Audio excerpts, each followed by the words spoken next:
श्रावण मासर तृतीय सोमवार आगामी काली पड़ुछि। तेणु रविवार दहपड़ा पंचायतर बारुणी घाटरू हजार हजार काउड़िया जड़ उत्तोलन करी रामशंकर मंदिर में पूजा अर्चना करिया परे विभिन्न शैवपीठ को चाली चाली बाहरी जाइछंती। दहपड़ा सरपंच प्रणति जेना निजर साथी सहयोगी मानकु नहीं अपराह्न ठारू काउड़िया मानक सुविधा असुविधा संपर्क में पचारि बुझिथिले। काउड़िया मानकु मंदिर बाहर रामशंकर सेवा संघ पक्षरु चूड़ा उपमा डालमा शुद्ध पीवा पानीर व्यवस्था करा जाइछि। सरपंच श्रीमती जेना असंभव गहड़ी को आखि आगे रखी पुलिस प्रशासन और अग्निशम विभाग को आगुआ पत्र लिखि अवगत करथिले। तेणु दमकल बाहिनी और पुलिस टीम बारुणी घाट में पावर बोर्ड धरी प्रस्तुत रहिथिले। पुलिस ट्राफिक नियंत्रण करथिले। सरपंच श्रीमती जेना एही बारुणी घाट को पर्यटन स्थलीर मान्यता देवाई सरकार को एही अवसर में निवेदन करिसेंती। सूचना योग्य जे उक्त घाटरू राज्यर विभिन्न अंचलरू अनेक श्रद्धालु जड़ उत्तोलन पर आसुथिबा लक्ष्य करा जाउछि। रामशंकर मंदिर कमिटीर सभापति जगन्नाथ बेहरा, चिंतामणि राउत, हरीश जेना, महेंद्र राउत, विजन विश्वाड़, नव साहू, बुधिया माझी, बसंत गिरी, राजकुमार दास, सुशांत मंडल, आलोक गिरी, मानस गिरी, संतोष मिश्र प्रमुख कार्यक्रम में सक्रिय सहयोग करथिले। आपण देखिपे केते मात्रार काउड़िया ये बर्तमान उपस्थित अच्छा। एटा आमर तृतीय पाली।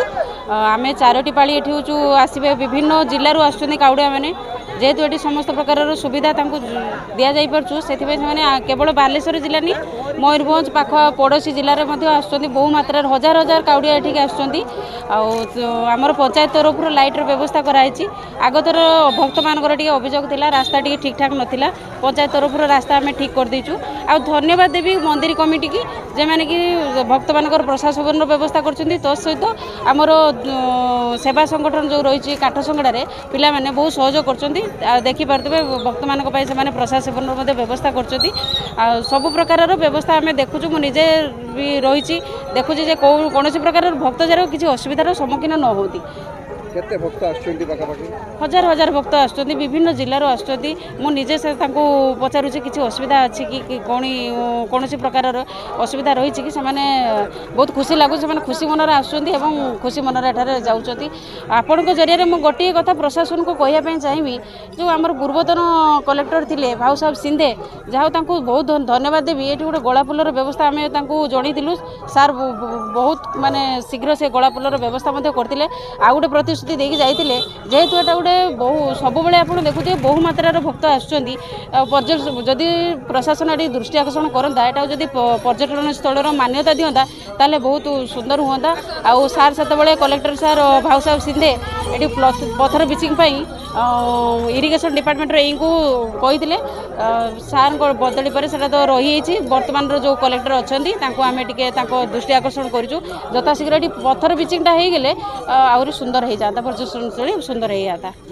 व्यवस्था तो सब पुलिस प्रशासन आसछंती फायर वाला आसी सब तो प्रशासन एठिके निमंत्रण कराई प्रशासन बहुत आसी आउे काउरिया वाला लाइट बंदोबस्त भारी बंदोबस्त करा